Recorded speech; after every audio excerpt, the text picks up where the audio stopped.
Olá, gente, muito boa tarde, sejam bem-vindos ao nosso primeiro episódio da nossa segunda temporada do nosso IDECcast. Eu me chamo David e estamos aqui também com Isabel Storck. E também hoje temos a presença da doutora Daniela Reis. Doutora, seja muito bem-vinda, muito obrigado por aceitar o convite e estar aqui participando desse IDECcast. É um enorme prazer para mim estar aqui com vocês, David, Bel, e com todos aqueles que logo mais terão acesso a esse podcast. E pra gente começar o nosso podcast de uma forma bem leve, bem tranquila, a gente já queria saber: quem é Daniela Reis? Existem tantos modos para responder essa pergunta, né? Eu penso que, inicialmente, o que mais me caracteriza hoje é que eu sou mãe de Joaquim. É uma outra faculdade, uma outra pós-graduação. Para além disso, também sou esposa de Felipe, que é a pessoa que convive comigo e vivencia os desafios da vida. E antes, bem antes disso, me tornei pedagoga, sou mestre e doutora em educação. Aqui na FAD Minas eu desenvolvo atividades de gestão e de docência. E também sou sócia administradora de uma empresa de formação e desenvolvimento profissional chamada Trama da Letra. Rapaz, Bel, que currículo, hein, Bel? Que currículo. Daniela, e resumindo assim a sua vida em 3 palavras, quais palavras a senhora definiria? Difícil, né? 3 palavras. 3 palavras. Eu penso que eu sou reflexiva. Reflexiva, boa. Sou aprendente, naturalmente aprendente. E ultimamente tenho percebido que eu sou resolvedora. Resolvedora dos problemas. Resolvedora. Nem todos eu consigo, mas eu tento. Dá certo. E a gente quer saber, além, né, de toda essa profissão, de todas as coisas que você já contou pra gente, quem é Daniela Reis além da profissão, além das pós, dos mestrados, dos doutorados, quem é Daniela Reis? Daniela Reis é uma pessoa que adora ficar com a família. Tenho descoberto que eu gosto de desenvolver atividades ao ar livre com a minha família, que gosto de apreciar pequenos momentos que acontecem ao longo do dia. E agora que tenho chegado bem perto dos 50, eu tenho me descoberto como uma pessoa que tem adorado envelhecer. Tenho gostado de viver esse envelhecimento nesse momento da minha vida. Nossa, sim, quase perto. Quase 50. Depois passa a receita, tá? Pra gente ter também. E Daniela, como a comportagem entrou na sua vida? Há muito tempo atrás, quando eu estudava no antigo IAN, antes mesmo de ser FADBA e UniAN, eu fazia o ensino médio.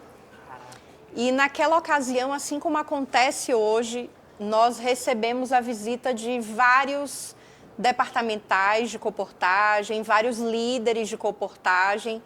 E eu, que morava na capital, em Salvador, agora estava no internato, ouvi falar da comportagem.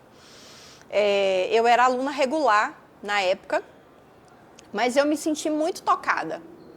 Então, naquela ocasião, aí na década de 90, eu decidi comportar. Foi bem difícil para minha família aceitar naquela ocasião, mas eu estava muito determinada. Eles foram muito confiantes na época com o departamental de publicações. E uma outra amiga que fazia na época o teológico, que estava indo também. Então, Gisele, o nome dela, que foi muito importante nesse processo. E aí, comecei a comportar. Que legal. E como você acha que foi a experiência da sua primeira campanha? Que a gente sabe, né, foi chamado, mas aí chega lá, você sabe uma coisa da comportagem, chega lá e você descobre o mundo. É interessante que nas minhas 2 primeiras campanhas de comportagem, eu não tirei bolsa. Mas a minha melhor campanha foi a primeira campanha. As minhas memórias mais inesquecíveis eu vivi na minha primeira campanha. Então, a primeira campanha foi muito especial para mim. Era tudo muito novo.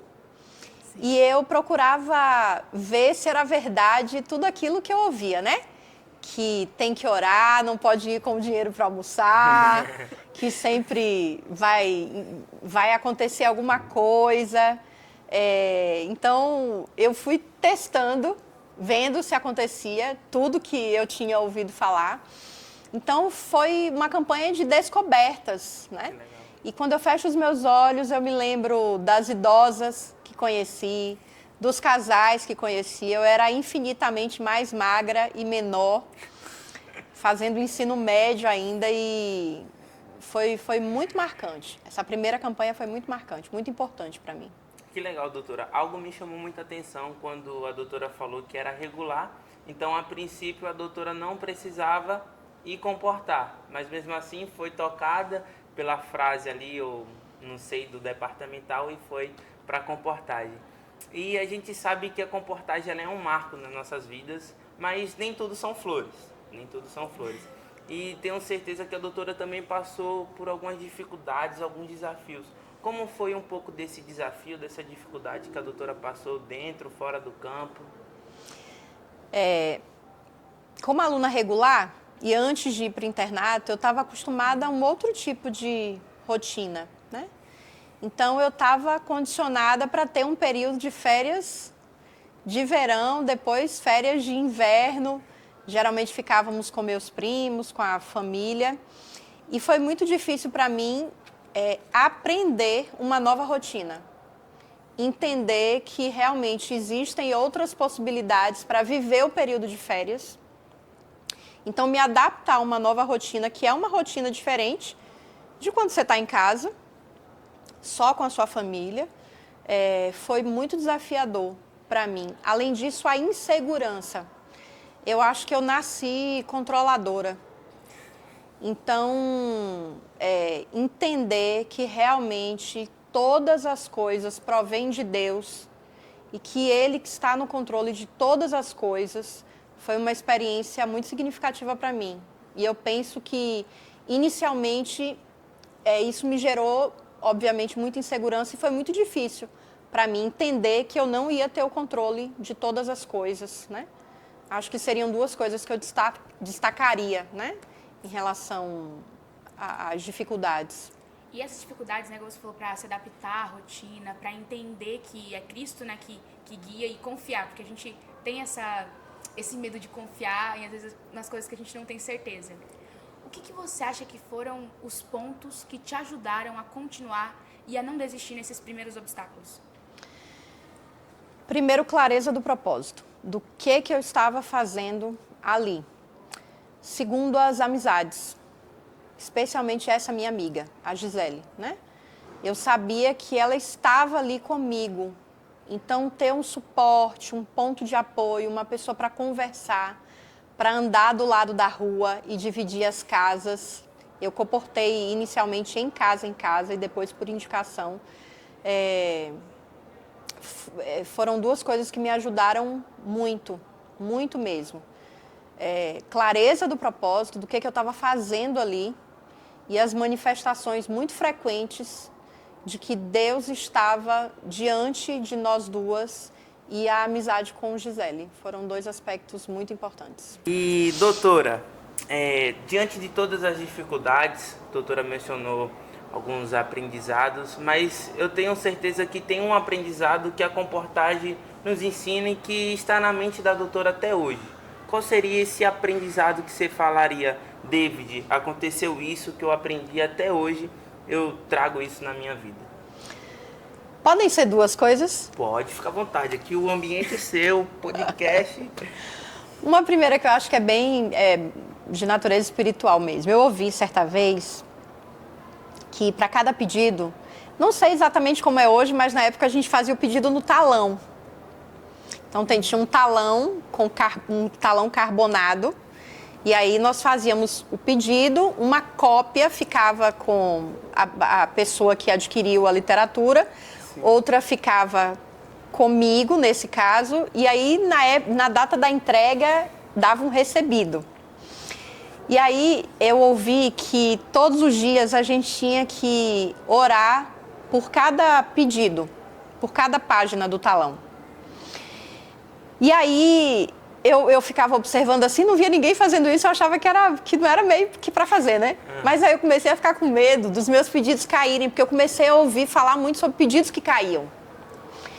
E aí eu comecei a me ajoelhar, e eu com os olhos abertos, ia lendo nome por nome dos pedidos feitos, e orar. E eu fiquei conhecida como uma das comportoras que os pedidos menos caíam. Eu nem me lembro de pedidos que caíam. Então, quando eu ia entregar, eu ainda ia um pouco temerosa, né? Com um carrinho e as caixas de livro. Mas os meus pedidos não caíam. Então, esse foi um aprendizado. Vira e mexe até hoje. Quando eu vou fazer alguma coisa, mesmo que eu tenha a expectativa ou a estimativa de que vai dar certo, eu entrego detalhadamente, nos mínimos detalhes, de fato, para Deus. Peço que Ele esteja diante disso. Nessa semana eu tenho vivido isso assim bem especificamente em relação a esse aspecto. E o segundo aprendizado que eu penso que foi muito importante foi a capacidade de empreender. Na minha profissão não é muito frequente as pessoas empreenderem. Eu não sou uma profissional liberal. Né? Então, não é muito comum. Mas a coportagem foi uma escola para mim em relação a esse aspecto. Me ajudou para que eu me sentisse mais segura, mais desenvolta em relação à oralidade, quebrar objeções. Foi uma habilidade que me acompanhou e me acompanha até hoje.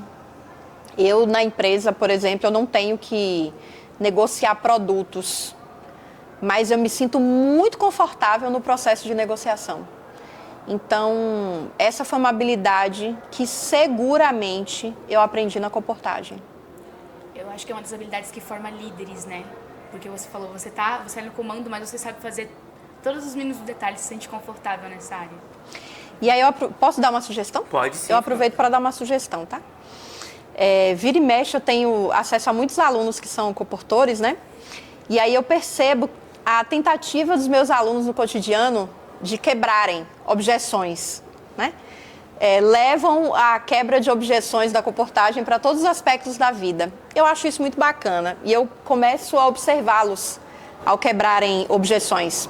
Uma sugestão para os comportores: não quebrem objeções por quebrar, para ficar no embate da quebra de objeção. Quebrem objeções com elegância, com a certeza de que você sabe do que você está falando, mas que você respeita profundamente as objeções levantadas.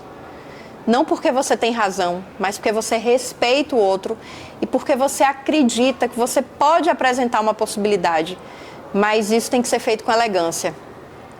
Porque a gente está lidando com uma literatura que é incrível, que foi escrita e inspirada pelo Espírito Santo e que, portanto, precisa ser trabalhada, manipulada, manuseada com muito cuidado, né? Com muita responsabilidade. E a gente vê muito isso, né? Você falou sobre responsabilidade e essa questão de não ofender de alguma forma a pessoa qual você está quebrando a objeção, né? Eu acho que esse é um dos grandes medos do comportor, acabar ofendendo as pessoas enquanto a gente está quebrando objeções. E a gente vê que muitas dessas coisas, né, formaram quem você é hoje. E uma coisa que é muito legal, que você já falou, foi sobre as bolsas, que você bateu em algumas campanhas bolsa. Como que você acha que foi esse processo para você? Primeiro, eu penso que foi um aprendizado, né? Ainda que nas primeiras campanhas eu não tenha tirado bolsa, elas foram muito importantes para mim, muito mesmo. Eu penso que é um processo, é um aprendizado, nós vamos nos sentindo mais seguros e confiantes no poder de Deus e vamos aprimorando habilidades, né? Então, eu penso que é um processo. Entender e buscar identificar, eu penso que todo jovem adulto precisa, desde muito cedo, aprender a fazer um movimento que eu chamo de movimento de autocrítica.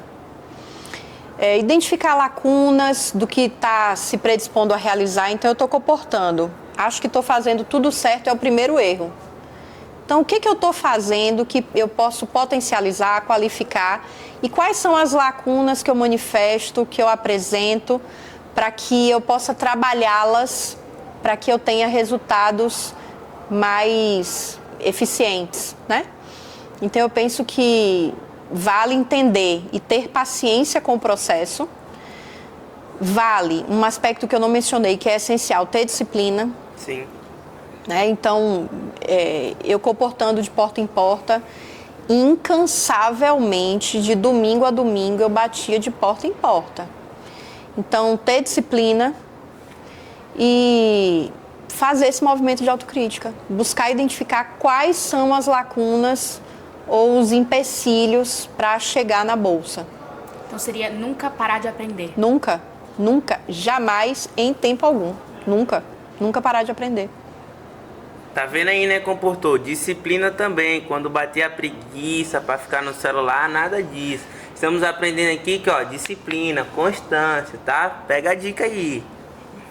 E doutora, tenho certeza que eu tenho só 2 campanhas. Quantas campanhas a doutora 4. tem? 4 campanhas. Dessas 4 campanhas, eu tenho certeza que uma ficou marcada na sua vida. Qual foi e por quê? Foi a primeira. A primeira. A primeira. A primeira foi a mais importante.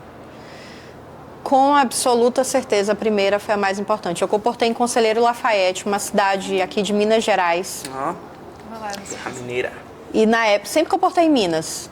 E falavam que o mineiro era bom pagador.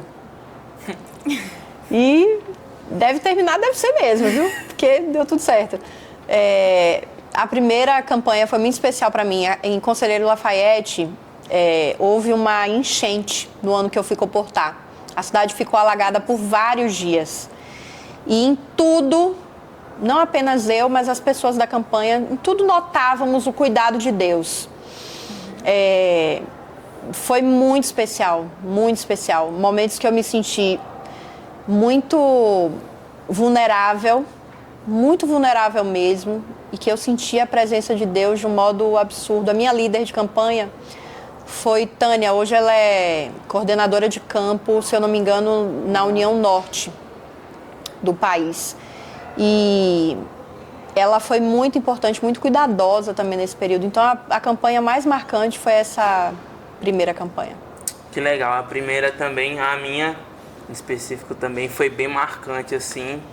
É bênção demais. Você falou que tinha comportado também? Comportou em... A gente estava comportando essas férias lá na região, né? Com os comportores de casa em casa, também com o Conselho Lafayette, que eu estava numa cidadezinha perto, Catas Altas. Bem pertinho, a gente estava ali. E eu sei que você falou, né, que sobre essa campanha, que foi muito boa, essas experiências. E eu sei que essa primeira campanha, ela te ajudou a chegar nas outras campanhas que você conseguiu, né? Conseguiu conquistar a bolsa. O que você acha que foi esse, vamos supor assim, esse start, assim, que você falou assim, eu acho que isso aqui vai mudar a minha forma, e eu acho que desse jeito eu vou conseguir atingir os resultados que eu quero? Sabe o que eu acho que foi a crença? A fé de que ia dar certo? A fé de que ia dar certo mesmo, porque como foi progressivo, olha, eu estava muito certa de que ia acontecer. Porque assim, como tudo na vida, a gente tem controle das coisas até certo ponto, né? Então, trabalhar incansavelmente, ter fé que vai dar certo. E é isso, qualificar. Eu penso que era o momento, eu estava mais qualificada. Por isso que a gente não pode, como dizem lá na Bahia, a gente não pode se fiar naquela semana ou nos dias que antecedem a campanha para se qualificar. Isso aí. Quanto antes decidir, o jovem decidir pela comportagem, e quanto antes se qualificar, ouvir podcast, conversar com pessoas que comportaram, ler sobre, conhecer o material. Então, não adianta decorar o prospecto. Ainda usa prospecto hoje? Não, eu não uso mais. Nossa! Gente, eu manuseava o prospecto assim. Depois pesquisa na internet, você que está ouvindo e assistindo esse podcast. Joga aí, editor, que é um prospecto. O que é um prospecto? Era uma pasta catálogo com páginas de plástico, e não é suficiente decorar o prospecto. Entender quais são os benefícios da literatura que você está oferecendo. Você tem que ler o livro, né? Então, eu me lembro que nessas férias eu li profundamente, eu estudei os livros e acessei outros estudos, não aquilo que me forneciam apenas, mas eu procurei me especializar naquilo ali que eu estava oferecendo para as pessoas. Isso é muito importante. Não porque hoje as pessoas, a um clique, conseguem acessar informações diversas e verificar se o que você está falando é coerente ou não, mas é muito importante, especialmente num jovem, apresentar domínio daquilo que está falando. Eu acho que esse também foi um aspecto bem determinante. Isso. Todo comportor, né, ele precisa e acredito que deve saber o que está oferecendo ali para o seu cliente e tudo mais. É o que resume a comportagem, né? O poder divino, mas também o esforço humano. Com buscar certeza. O conhecimento, se aprofundar. Achei bastante interessante quando a doutora fala que não ficar só aquilo nos livros, mas buscar outras fontes, pesquisar realmente e a fundo. E como todo comportor sonha um dia em bater uma bolsa. Não é, Bel? Verdade. Bater uma bolsa na comportagem é algo assim extraordinário. Qual o conselho? Eu já peguei o conselho, que a doutora falando, eu já peguei o meu. Mas qual conselho você daria para aquele comportor que quer bater uma bolsa? Tenha fé e se qualifique. Tenha fé e se qualifique. É interessante como vira e mexe até hoje, né? O que eu estou falando aqui, eu falo para os meus alunos com muita frequência, da importância de você construir um repertório que lhe habilite a transitar nos mais diferentes espaços. No caso da comportagem, eu penso que jamais será suficiente decorar uma boa oferta. Você precisa se qualificar para a oferta de tal modo que você consiga fazer com que a pessoa que está lhe ouvindo e conversando com você se deleite e se inspire de tal modo durante a oferta que ela entenda que parte de você ficará com ela através do livro. Então é um processo de encantamento, é um processo de apaixonamento. Então, uma sugestão, um conselho que eu dou é pensar na oferta sob essa perspectiva. É também sobre o domínio daquilo que você está falando, mas é sobre a escuta ativa de fato, né? Perceber, observar o espaço que você está entrando, escutar com atenção, demonstrar real interesse no outro. Sim. De modo que ele perceba que você não vai voltar lá, mas ele pode ficar com parte de você ou do que você conversou no livro. Então é saber, como são diferentes pessoas, saber deslocar a sua oferta para, entre aspas, fazer sentido e para aquela pessoa. Para aquela pessoa, né? Se modificar o ambiente que ele tá e tudo mais. Gente, tem que ter real interesse pelo outro. Sim. Eu acho que isso é muito importante. Não é só sobre ter a bolsa. É entender que a bolsa é consequência de vários aspectos. Dentre eles, o real interesse na pessoa que está acessando aquela literatura. Essa busca pelo conhecimento que eles têm mesmo para entregar para a gente, né? Essa querer entender o que eles sabem.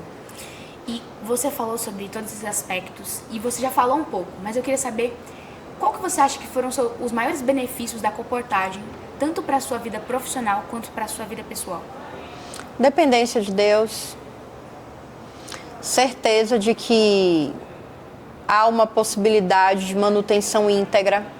Eu terminei não contando, eu era aluna regular e depois eu perdi a bolsa que eu tinha.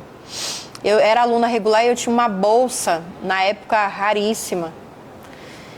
E no meu último ano eu perdi essa bolsa. Então a comportagem me deu a segurança de que eu ia conseguir concluir meus estudos ali naquela etapa formativa, né, no ensino médio. Então me deu essa segurança de que Deus havia provido um modo íntegro para que eu pudesse concluir meus estudos naquele momento de formação. Além disso, a certeza de que Deus opera milagres e essa segurança, né? Eu gosto muito da surpresa que as pessoas têm quando descobrem que minha formação inicial é pedagogia e eu construí habilidades de negócios. Tudo começou com a comportagem. Então, foram aprendizados essenciais, nesse caso, para a minha vida e para a minha profissão hoje. Comportagem forma e transforma. Eu peguei algo que a doutora falou. Quebre objeções com elegância.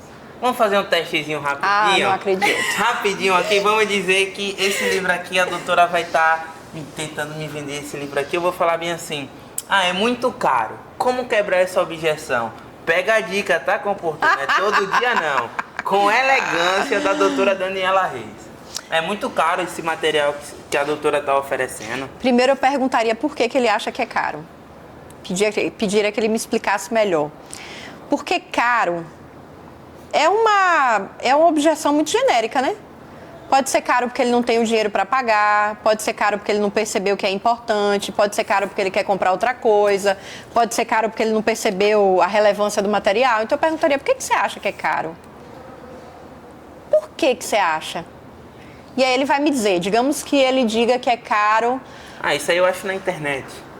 Tá disponível para mim gratuitamente, na internet. Isso. Você tem alguma... Realmente, nossa, quanta coisa está disponível na internet, né? É interessante que, lamentavelmente, nem tudo que está disponível na internet tem credibilidade. Você já percebeu isso? Interessante que várias pessoas hoje acessam, por exemplo, plataformas de inteligência artificial, como o ChatGPT. E aí, quando você vai ter acesso a um resultado, a uma informação, a informação está completamente equivocada. Outro dia, sabia que eu tentei fazer um pudim, vendo uma receita no ChatGPT, e o pudim deu errado? Assim são com as informações que acessamos na internet de um modo geral. Nem sempre elas têm a credibilidade esperada ou necessária. E esse livro tem credibilidade. A autora pesquisou profundamente e tinha íntima relação com o objeto de estudo, que fundamentou a escrita desse livro. Então aqui você tem a plena convicção de que você está acessando uma informação verídica. Mas para além disso, qual é a sua última memória de um livro físico? Porque você poderia acessar um livro digital com credibilidade. Você tem memórias do livro físico? Toque nesse livro. E aí eu acho que é importante também promover uma experiência sensorial num espaço ou num momento que a gente vive, em que os materiais digitais são tão acessíveis, né? Então, promover uma experiência sensorial com o livro é muito importante também. Não, tá bom, eu vou comprar o livro. Que bom. Muito bom, muito bom. E, doutora, a gente já falou diversos assuntos, diversos aspectos, mas tem algo na comportagem que me marca bastante. Foi um dia onde eu estava no campo, aconteceu uma situação e eu orei a Deus. E no mesmo momento Deus me respondeu. Teve alguma oração ou alguma atividade assim relacionada à fé que a doutora orou e aconteceu além das orações dos tabletes lá que a doutora falou? Certa vez visitando um médico, quando eu entrei foi num domingo. Hoje eu acho que não comporta dia de domingo, né? Comporta, porque eu comportava de domingo a domingo, menos no sábado. Eu entrei rapidamente, eu identifiquei que era um médico, né? Ele se apresentou e aí ele me colocou, me lembro como se fosse hoje, inclusive, da sensação que eu tive. Ele me colocou numa banqueta mais alta que eu não conseguia colocar meu pé no chão e aquilo me gerou uma sensação de segurança muito grande. E aí, enquanto eu dava a oferta, eu percebia que ele não tinha nenhuma interação comigo, nenhuma interação. Isso não era muito comum, porque eu era pequena, magrinha, todo mundo achava interessante eu estar falando sobre aquelas coisas, né? E ele não demonstrou absolutamente nenhuma conexão durante a oferta. E aí, quando eu terminei de falar, ele ratificou que era médico e tentou me humilhar, assim... Tentou humilhar a literatura, tentou me humilhar, perguntou o que meus pais faziam da vida para me deixarem passar por aquilo. Então ele falou várias coisas e eu fiquei muito insegura. E aí eu me lembro que naquele instante eu pedi para ele um copo com água. Falei, você pode me dar um copo com água? Aí ele foi na cozinha, na hora que ele foi na cozinha pegar o copo com água, eu nem bebi a água, viu? Mas ele foi pegar, que eu fiquei morrendo de medo. Ele foi pegar o copo com água, mas eu queria uma oportunidade para orar solitariamente. Eu me lembro, eu fiquei emocionada. Eu abaixei os olhos, baixei a cabeça, assim, fiz uma oração naquele momento. Eu pedi primeiro que Deus me protegesse, porque eu fiquei com medo. Fiquei bem com medo mesmo. Pedi que Deus me protegesse e que Ele me desse as palavras certas para reverter aquele quadro. E aí ele voltou com a água, eu coloquei, tinha assim um balcãozinho e a banqueta que eu tava, né? Numa varanda. Aí eu coloquei a água assim e eu falei, aí eu olhei assim para ele. Aí ele, eu acho que ficou esperando que eu esboçasse alguma reação, né? E aí eu me lembro que naquele momento eu perguntei, como é que você tá hoje? Como é que o senhor está hoje? Gente, pergunta tão certamente não foi por conta da pergunta, mas o Espírito Santo agiu naquele momento e ele chorou. Ele, hoje eu não tô bem.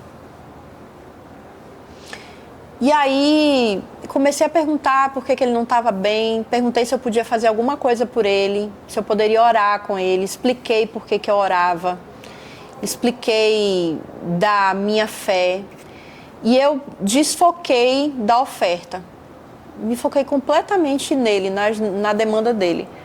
Aí terminei, não ofereci novamente o livro. E aí quando eu estava me despedindo, ele falou, eu vou comprar. Aí eu falei, mas o senhor não precisa comprar.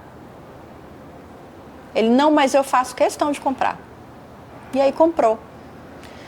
Então, eu tenho... essa é uma memória que me toca muito, muito, muito mesmo.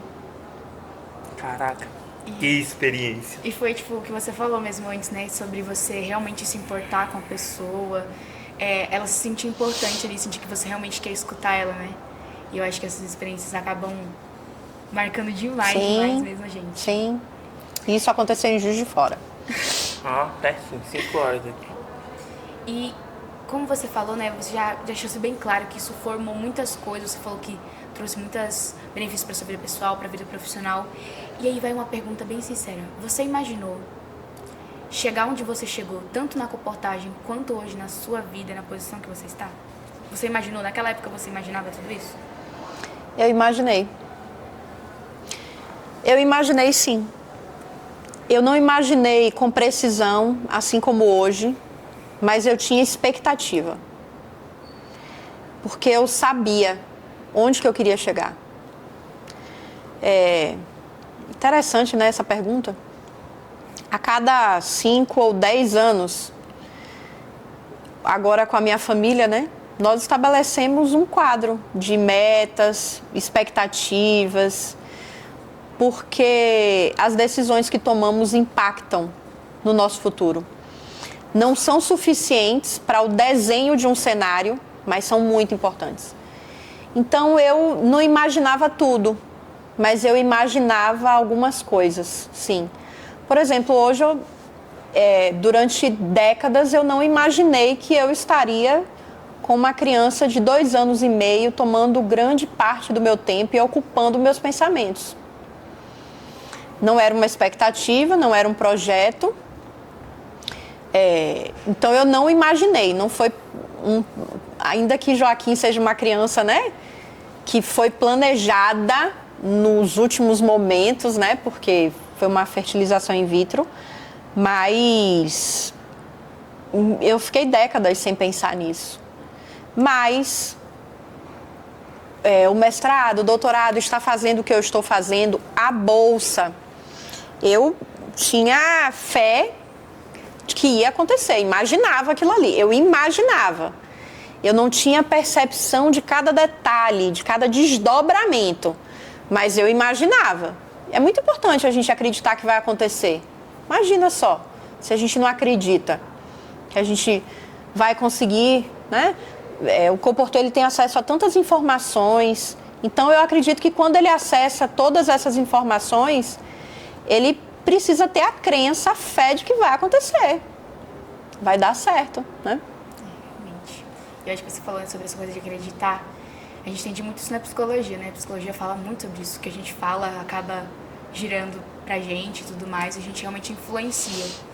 E você falou sobre acreditar na bolsa e imaginar todas as coisas, a ambição, não a ambição, mas essa coisa de querer ir mais, né, de buscar mais, buscar além e não se conformar. Eu acho que essa é uma coisa muito, muito interessante, a gente não se conformar com o que a gente está vivendo, da forma que a gente está sempre querendo. E outra coisa, aí uma sugestão, um conselho também. Eu tô assim dando conselho agora que eu tô ficando Pega velha. aí, tacou por eu tô ficando velha, eu tô dando conselho. Anota. Tenha sempre, aprenda a ter altas expectativas em relação a você. Aprenda a ter altas expectativas, esperar muito, mais. Aprenda sobre isso. Obviamente, a gente precisa construir um repertório para chegar onde a gente quer. E aí, quando eu falo de repertório, eu não falo só do que está no livro, não. Eu falo de repertório pessoal, investir em você mesmo.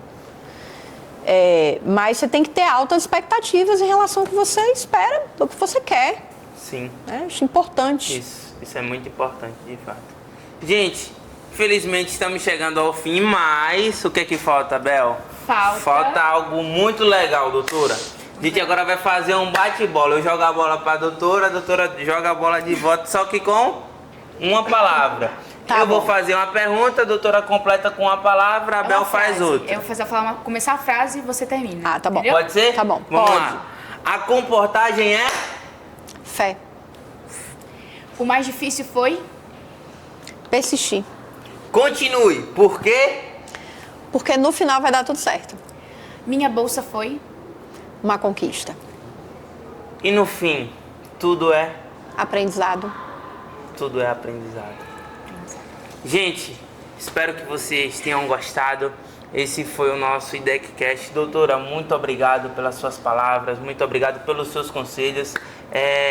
Gente, espero que vocês tenham gostado, né? Mais uma vez, se inscreve no nosso canal, deixa o like aí, né, Bel? E vamos compartilhar aí que o IDECcast tá com muitas novidades para cada um de vocês, comportores. Eu que agradeço e espero que essa conversa lhe auxilie, lhe inspire e que você relembre daquilo que é importante para você enquanto você estiver de uma rua para outra, agendando alguma coisa, falando para um grande número de pessoas, que você aproveite todas as oportunidades, faça o movimento de autocrítica e tenha fé que tudo vai dar certo. Comportagem Sudeste é diferente.